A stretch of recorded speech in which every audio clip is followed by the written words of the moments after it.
Now, from CBS 4 News, this is Facing South Florida with Jim DeFede.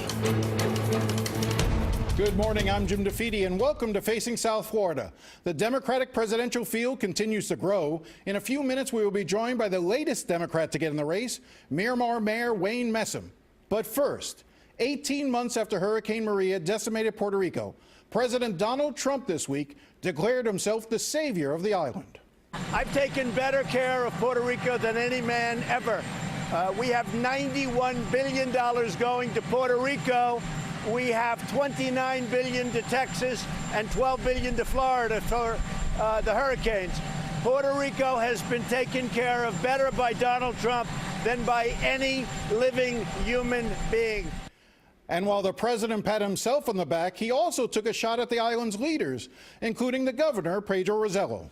But you do have a mayor of San Juan that frankly doesn't know what she's doing, and the governor, they got to spend the money wisely. They don't know how to spend the money, and they're not spending it wisely. Joining us now to discuss all this and more is the governor of Puerto Rico, Pedro Rosello. Governor, thank you for coming in. Thank you. Thank you for the opportunity. Excited to be here. So let's talk about the president's comments. We're taping this Friday morning. This was the president yesterday afternoon. What's your reaction? Well, you know, it's unfortunate. You know, he's being misled. He doesn't have the appropriate information. They lack empathy as to what we're going through in Puerto Rico, and I've asked for a meeting so that I can clarify a lot of the misstatements that he's saying. For example, he's talking about the resources that are coming to Puerto Rico. The truth of the matter is that those resources really haven't arrived.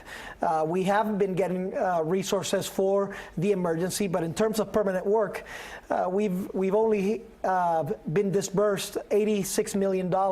So to put that into context, Jim, Katrina in Louisiana, after Katrina, they had, after 18 months, which is around the same time that we're at, they had 2,400 projects moving along, permanent work.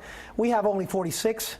That means that for every 52 projects that they had in Louisiana, we have one in Puerto Rico. So there is a stark difference, and I would certainly love to orient the president as to the real data. So I just want to pick up on that point. You have been requesting a meeting with the president to talk to him about this, and you've been rebuffed in that meeting, correct? Yes, well, we haven't heard back. Our staff has been meeting with his. We've asked for a meeting, you know, a couple of months back.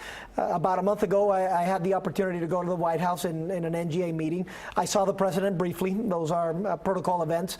But I took the opportunity, minute and a half that I had, to let him know that we needed help in the recovery, that the funds were not flowing, that there were solutions to those problems, and that I would want a meeting with him. He said that after he would come from Vietnam, which he had a meeting with Kim, that he would arrange it, but so far we haven't heard.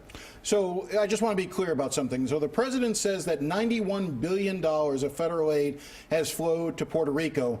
You're saying that number is nowhere close to the reality. Oh no, that's incorrect. I think that the president is confused.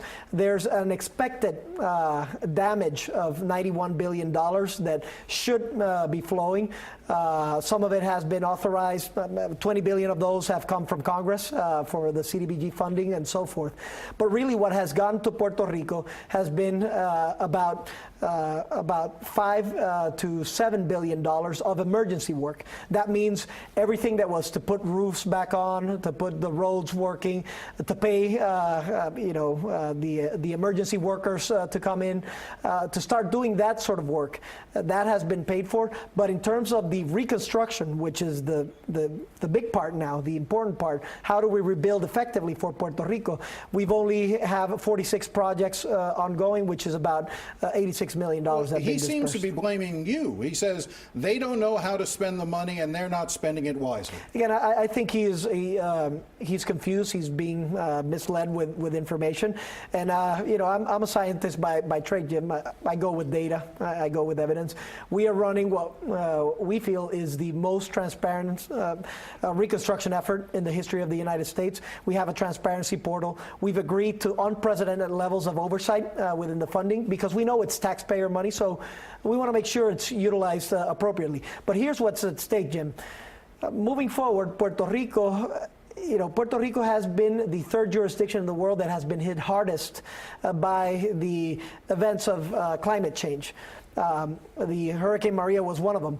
So now we can become the jurisdiction that rebuilds stronger and more resilience towards the future. It is important that we start that reconstruction now and that it doesn't get further delayed. So my petition is let the money flow. We have the controls. We'll make sure it's effective, and we'll have a great recovery for Puerto Rico. I just want to go back to a statement he made. I've taken better care of Puerto Rico than any man ever. And he also said that the people of Puerto Rico understand what a great job he's done. Do the people of Puerto Rico understand Donald Trump, and do they think he's done a great job? Well, this is part of the reason why I would like to talk to him. I think he is being misled with those notions. The people of Puerto Rico are concerned, are frustrated with the fact that recovery funds are flowing slower, that we're treated differently as second-class citizens in Puerto Rico, that the president, for example, has tweeted out that all of the resources are available for Alabama or for Texas, whereas he tweets kind of the opposite for Puerto Rico. So it's in terms of emotionally and pragmatically, as the funds are flowing, those statements are inaccurate. And I would love for it to be the case where the president can say that things are moving forward and we can agree with him. But unfortunately, the data does not support that. When people on the island hear the president saying these things, how does it hit them? It's got to have its own toll that it takes on them. It does. It does because, first of all, it's the president of the United States. So everything that he says carries a significant weight. Secondly, these statements seem to come out of nowhere at random times, right? There is no rhyme or reason. It just all of a sudden the president decides to talk about Puerto Rico and its effect. And lastly, it's untrue. And it hurts them on the basis of why would you treat other citizens differently than what you treat the people of Puerto Rico? That is why one of my petitions to him is just come over to the island and see for yourself the pain of the people of Puerto Rico, and then I think he'll get a better sense. You said recently, if the bully gets close, I'll punch the bully in the mouth. Is Donald Trump a bully? Well, I made those statements on the basis of, as a metaphor, that the people of Puerto Rico have been bullied, that we felt the injustice, the indignant treatment of second-class citizenship, and we're tired of it. But from the president, do you believe that the president is a bully in this case? This is why I want to have this conversation with him. My desire would be that our president would be fighting for all U.S. citizens equally, would be looking for their best interest. I hope that this is the case with the people of Puerto Rico. But if it's not, as I said in the interview, you can't confuse courtesy with courage. I will sit down. I will look for dialogue. That is my preferred avenue. But I will fight if I need to fight on any fronts for the people of Puerto Rico, to all ends. What's the biggest problem the island is facing 18 months after the hurricane? I think it is the resources that are yet to flow for the reconstruction. Here's what we're doing, Jim. It's not only the recovery. We're transforming Puerto Rico. We have a new energy grid transformation bill. We are spearheading at the vanguard of all states in the nation for an Energy 2.0 model. We were the first to state that we're going to go 100% renewables by 2050, and other states have soon followed. We have a new education reform as well to get our kids up to par with the world and be very competitive. We have a new healthcare model that grants access to all of the people of Puerto Rico. But that's the future. That's aspirationally what you're hoping to achieve. This is what we're doing now. That's what I'm saying. Structurally, we're making changes on all fronts. We've reduced taxes. I've made significant cuts on government expenditure so that we can finance all of these projects. But what I'm saying is all of this is going on and we are expecting, resources so that we can use them to rebuild Puerto Rico effectively. And unfortunately, some of those resources have been delayed, and that delays the eventual, amazing upside that Puerto Rico has. Do you think that the comments you made about the bully punching him in the mouth, do you think that's likely to help you get a meeting with the president, or less likely to get you a meeting with the president? Well, who knows? Here's my consideration. I would hope that the president is as open-minded as he's been in other interviews or in other meetings. Say, for example, he's met with Kim Jong Un, he had significant differences, and then eventually sat down. You realize how bizarre that sounds, though. You're almost comparing the president meeting with a dictator in North Korea to his willingness to sit down and talk to the governor of Puerto Rico. To one of his governors. Yes. This is precisely what I'm saying. He's sat down with the dictator of North Korea. He sat down with the president of Russia. So I can't see a scenario or a reason why, if you were to be able to sit down with those two folks, why wouldn't he sit down with one of his governors, one of his citizens, so that we can help out U.S. citizens in the island that fight in wars, that are proud American citizens, and that have given a lot for our country. Do you think he sees Puerto Ricans as U.S. citizens? Well, he has to, and this is part of the effort that we're employing. If he doesn't, then that's the biggest part of the problem, and there is a solution for that. But do you think he does? Well, he would have to answer for himself. I would hope so. I mean, he has been very vocal about how he's supportive of the military. Puerto Rico has one of the highest per capita military rates in the nation, as if it were a state. So that is that, and that takes me to the next point. With Darren Soto and with Jennifer Gonzalez, we submitted a bill so that Puerto Rico's democratic will is abided by Congress. I was going to ask you that. There were votes in 2012 and 2017 in which people in Puerto Rico voted for statehood. That's right. Darren Soto, the congressman from Central Florida, has introduced a bill that would essentially, no more voting, would just grant Puerto Rico access to becoming the 51st state. You support that. Why? Yes, I support it because, first of all, on a civil rights issue, we are treated as second-class citizens.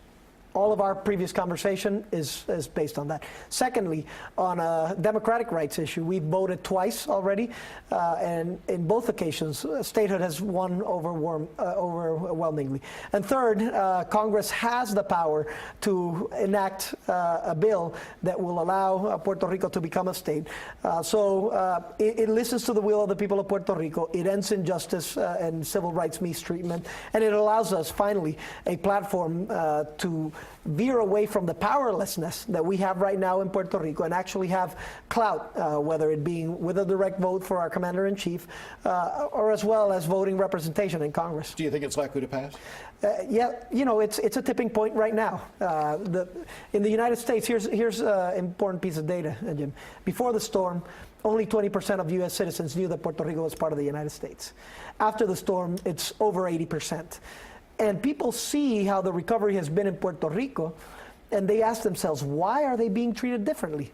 And that is the right question to ask.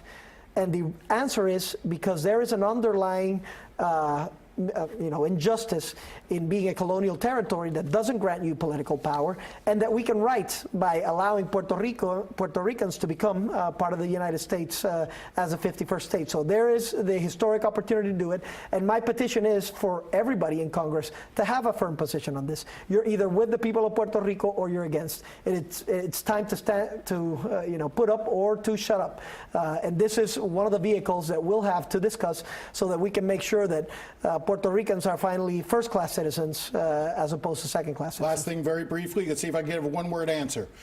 President Donald Trump famously gave himself a 10 on the recovery. What number would you give him today? It's not a 10. Just not a 10? You want to give a number? No, I want to give, as I said previously, this is a path forward, but it is very, the recovery is very poor. It's very poor relative to Katrina. So I want to give him the opportunity to respond, but it's certainly not a 10. Governor Rosello, thank you very much for your time. I really appreciate your coming in. Thank you. All right, up next, the mayor of Miramar is hoping for a big promotion. We talked to Wayne Messam about his run for the White House when we come back.